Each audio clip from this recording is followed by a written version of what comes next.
Si je vous demande le point commun entre Charles Oliveira, Francis Ngannou, Alex Pereira ou même Mike Tyson,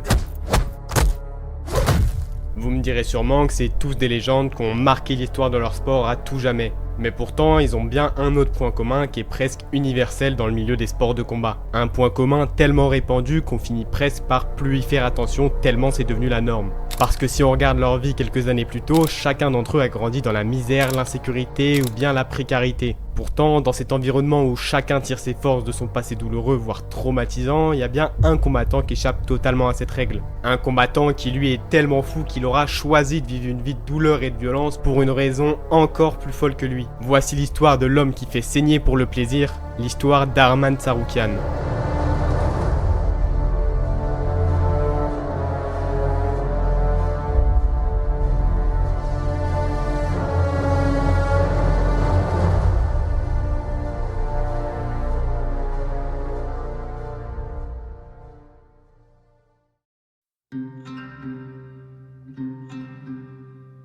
Né le 11 octobre 1996 en Géorgie d'après-guerre, Arman déménagera très jeune en Russie avec toute sa famille qui tente alors de trouver des opportunités de vie plus sûres dans ce climat extrêmement tendu. My father moved to Russia to make money. He understood like in Russia there are a lot of opportunity for us to be like sportsmen and graduate some good schools or university. You know, it's my country almost. Son père réussit alors à faire fortune dans l'immobilier et peut donc offrir à Arman et ses frères et sœurs une enfance bien éloignée de l'insécurité et de la famine qui faisait rage à cette époque. Dès son plus jeune âge, Arman est pris d'affection pour le sport de contact. Lutte, football, karaté et même hockey sur glace, Arman fait bien comprendre à son père que son avenir se trouvait non pas sur les chantiers ou derrière les bureaux, mais bien dans le sport. My father said like, okay, now you gotta work with me. And I worked with him 3 months and I said, no, I can't be like worker, you know, I wanna like do something. And I said, maybe I should be a MMA fighter. Le MMA, c'est la révélation pour Arman et après avoir découvert l'UFC, il a plus qu'une idée en tête, intégrer les rangs de l'organisation, mais certainement pas pour une raison que vous êtes en train d'imaginer, mais je reviendrai à sa motivation principale un petit peu plus tard. Arman entame son parcours vers l'UFC dans les petites organisations locales et prouve immédiatement son talent une fois dans la cage. Il accumule les victoires les unes après les autres jusqu'à obtenir un solide palmarès de 13 victoires pour une défaite.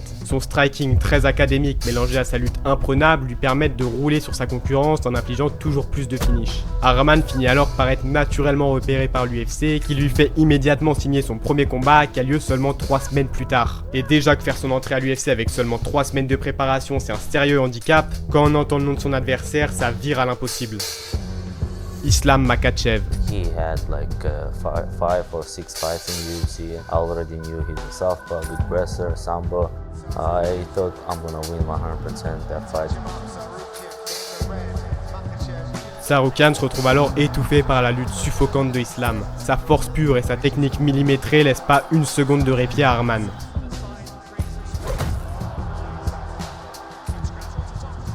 Mais malgré tout, Arman perd pas espoir si vite, et s'il peut pas résister au takedown du Dagestanais, il a qu'à l'emmener lui-même au sol.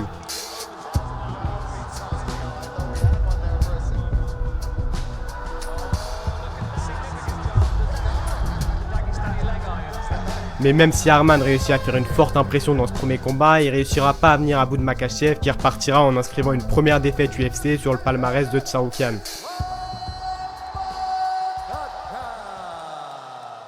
Mais lui, il se laisse pas abattre. Au contraire, cette défaite lui donne une hargne et une motivation supplémentaire qui est d'aller prendre sa revanche sur le Dagestanais. Il poursuit en écrasant ses 4 adversaires suivants et obtient donc son premier test contre Joel Alvarez. Avec derrière lui un palmarès de 19 victoires pour 2 défaites, l'Espagnol avait réussi à se construire une solide réputation. Mais là où il est réellement terrifiant, c'est que chacune de ces 19 victoires est accompagnée d'un finish.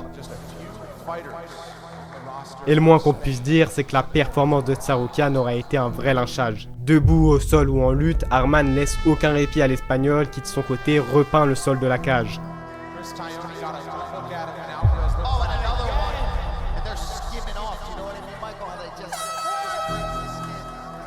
Et après l'avoir totalement dévisagé dans le premier round, Tsarukyan finit le travail en lui infligeant un ground and pound tellement violent qu'il fait froncer les sourcils et plisser les yeux.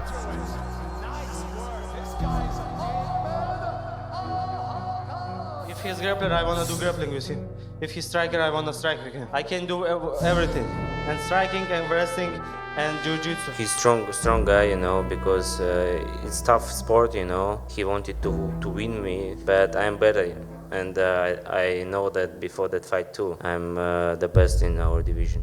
Et même si Tsarukyan réclamait un combat contre un top 9 minimum, il doit quand même se contenter d'un combattant classé plus bas que lui. Mais ce fameux combattant, c'est pas n'importe qui. Avec un solide palmarès de 20-1, Mateusz Gamrot avait réussi à se hisser à la 12e place du classement grâce à son taux de finish à l'UFC de 100%. Nobody won't fight with Arman. A lot of people scared him. Nobody fight with me, and we meet together in in the octagon. After this fight, they cannot like accept fight with me. He's great fighter, good striker, good wrestling, but I think weakness jiu-jitsu. I saw a lot of holes his game. He's good fighter, tough fighter, but he's not in my level, you know, I'm different level. The winners deserve top 5 next. After this fight, I'm gonna be contender. I think this is gonna be a great show in the Saturday night. I'm gonna finish Gamrot. This is gonna be 5 rounds violent. In my mind, I have a just finish, you know. Arman doit alors absolument faire une grosse impression dans ce combat s'il veut pouvoir monter dans le top du classement.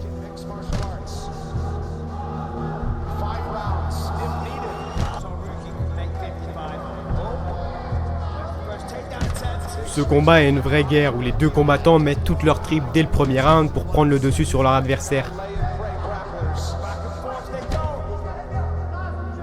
Que ce soit en lutte ou en striking, les deux combattants donnent tout ce qu'ils ont pour poursuivre leur chemin vers le top de la catégorie. Et après 20 minutes de bataille aussi intense que acharnée, Arman commence à montrer des sérieux signes de fatigue. Il est plus lent, moins vif et n'arrive plus à défendre les amenés au sol de Gamrot qui se met alors à s'immiscer dans la faille pour creuser l'écart.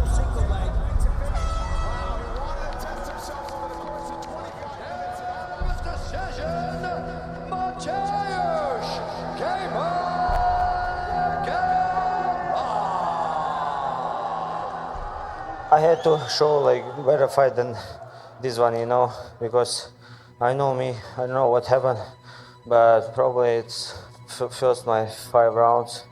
That's why it was difficult, but you know, I'm gonna improve my mistakes and I'll come back better. Sorry all my followers, my supporters, my Armenian guys, I apologize. You guys were so close in skill. You know, many people, they thought you won the fight. You know, they thought you won the first round, the second round, and the fourth round was the most important round, the round that you knocked them down. You know, a lot of fighters, they don't like the judges in Las Vegas. You know, do you think there's a problem with the judging? Yeah, for sure, 100%. I don't think so. I lost 5th round, so I thought I won that. Mais Arman ne se laisse pas abattre malgré la décision assez controversée. Il compte toujours se hisser au top de la catégorie pour pouvoir réaliser son objectif. Il affronte donc le redoutable kazakh Damir Ismagulov. Étant invaincu depuis plus de 7 ans, Damir avait réussi à accumuler le record de 24 victoires pour une seule défaite, offrant alors un vrai test pour Arman. I didn't want this fight. I want to fight with someone, you know, top 5 or top 10, but nobody wants to fight with me. That's why my manager told me we have just one option to fight with Damir Ismagulov. We have a one manager, and he said, guys, you wanna fight, and nobody wants to fight with you guys. If you wanna have a fight, you can fight with each other. I said yes, okay. For me, doesn't matter, you know. I'm ready to beat this guy and to show everybody I'm in different level fighter. Damir he is good opponent too, you know. Tough. He beat a lot of good guys, but I know like I'm different. You know, when you lost last fight, you wanna win, you know. This time I don't wanna give judges to decide who is gonna be win. I wanna finish this guy. I wanna like knock him out or choke him. I gotta win like 100%, not like 60-70%, you know. I don't wanna give any rounds. Tsarukyan doit alors absolument faire ses preuves dans ce combat s'il veut pouvoir affronter un membre du top 5 qui réclame tant. Et le moins qu'on puisse dire, c'est qu'il nous déçoit pas. À peine arrivé dans la cage, Tsarukyan fonce sur Damir et installe immédiatement sa pression en repoussant son adversaire dos à la cage avec ses kicks. Pendant 15 minutes, Arman roule sur Damir aussi bien debout au sol ou en lutte et peut enfin ajouter une nouvelle victoire écrasante à son palmarès. My goal to do revanche with Islam Makhachev because first my fight was with him and I gave him the toughest fight in UFC.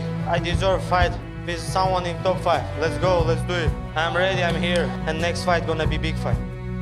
Mais même si Arman commençait à s'habituer de pas obtenir ce qu'il voulait de l'UFC, il pouvait tout simplement pas s'attendre à un manque de respect pareil. Lui qui réclame depuis des années à affronter un combattant du top 5, il se retrouve à affronter Joaquim Silva, un Brésilien même pas classé, là où Arman est numéro 8 de la catégorie. Yeah, you know, I waste my time, so I just fought with Damir. Nobody talk about that, you know. I hope after this fight I'm gonna get top 5.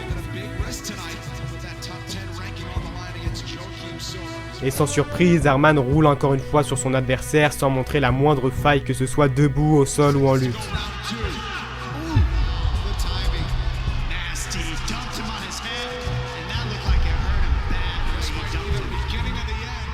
Et après avoir brisé son adversaire mentalement comme physiquement pendant plus de 10 minutes, Tsarukyan inflige un brutal finish qui le hisse au top de la catégorie.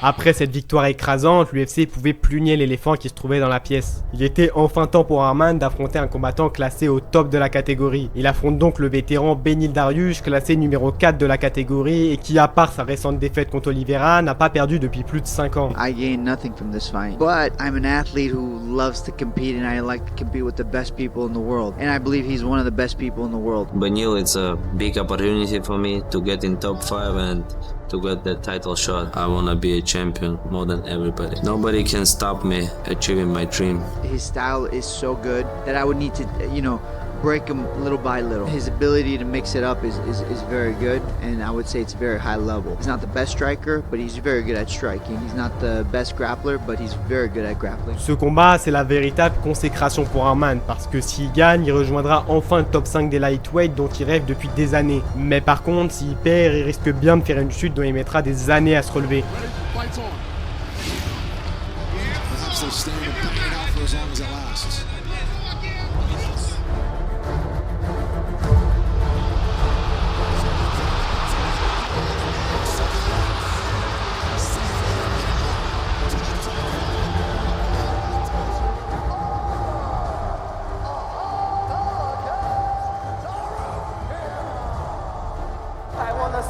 Thank you so much, Beneil. He's the most respectful fighter in our division for me.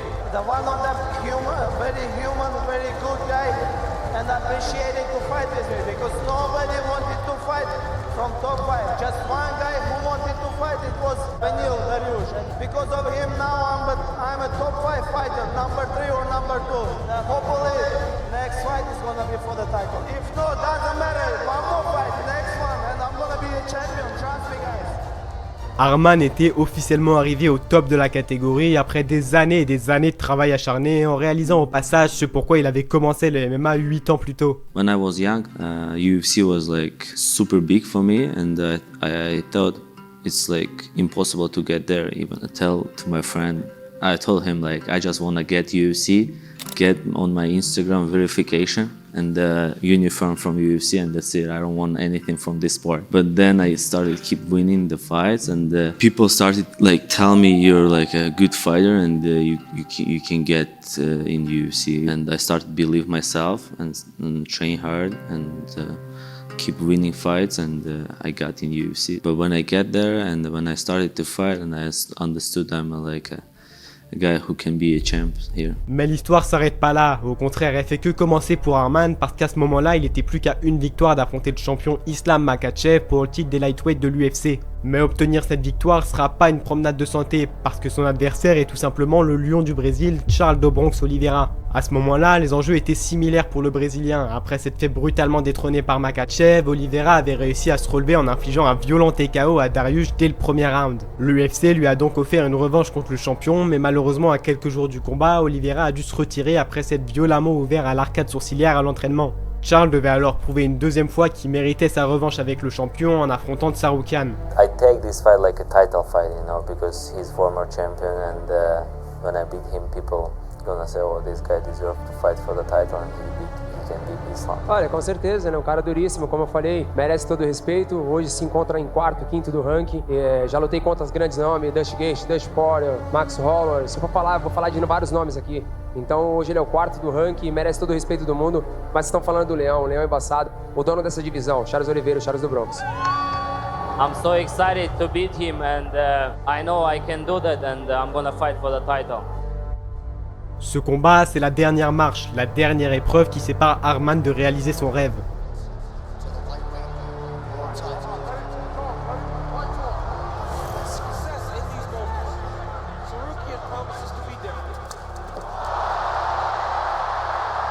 Et dès la première minute, Arman prend conscience de l'extrême danger que représente Charles au sol. Mais aussi prudent soit Arman, quand Charles Oliveira mord, il lâche plus sa proie.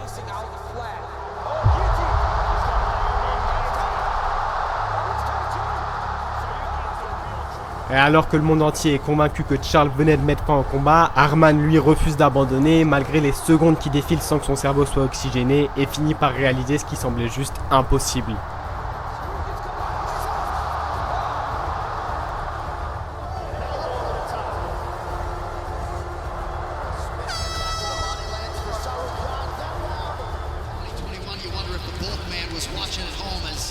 Après cette frayeur dans le premier round, Arman réussit à prendre l'avantage dans le deuxième en connectant brutalement Oliveira et en accumulant les takedowns.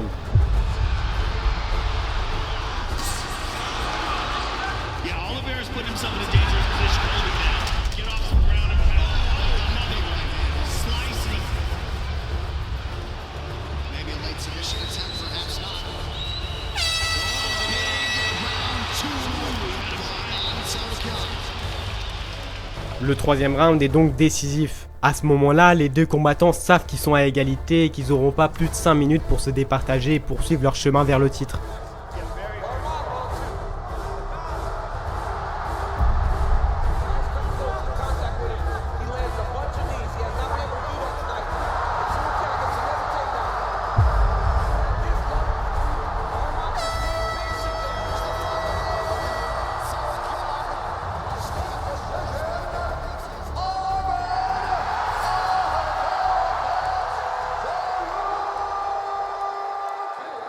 Cette décision partagée a, comme à chaque décision partagée, divisé les fans en deux. Entre ceux qui privilégient les tentatives de soumission d'Oliveira et ceux qui valorisent plus les dégâts infligés par Tsarukyan. So I wanna say thank you so much for Oliveira, because then he's one of the human guy in our division, so a good guy, and it was honor to fight with him today. I'm gonna be first guy, the youngest UFC champion in 155 division.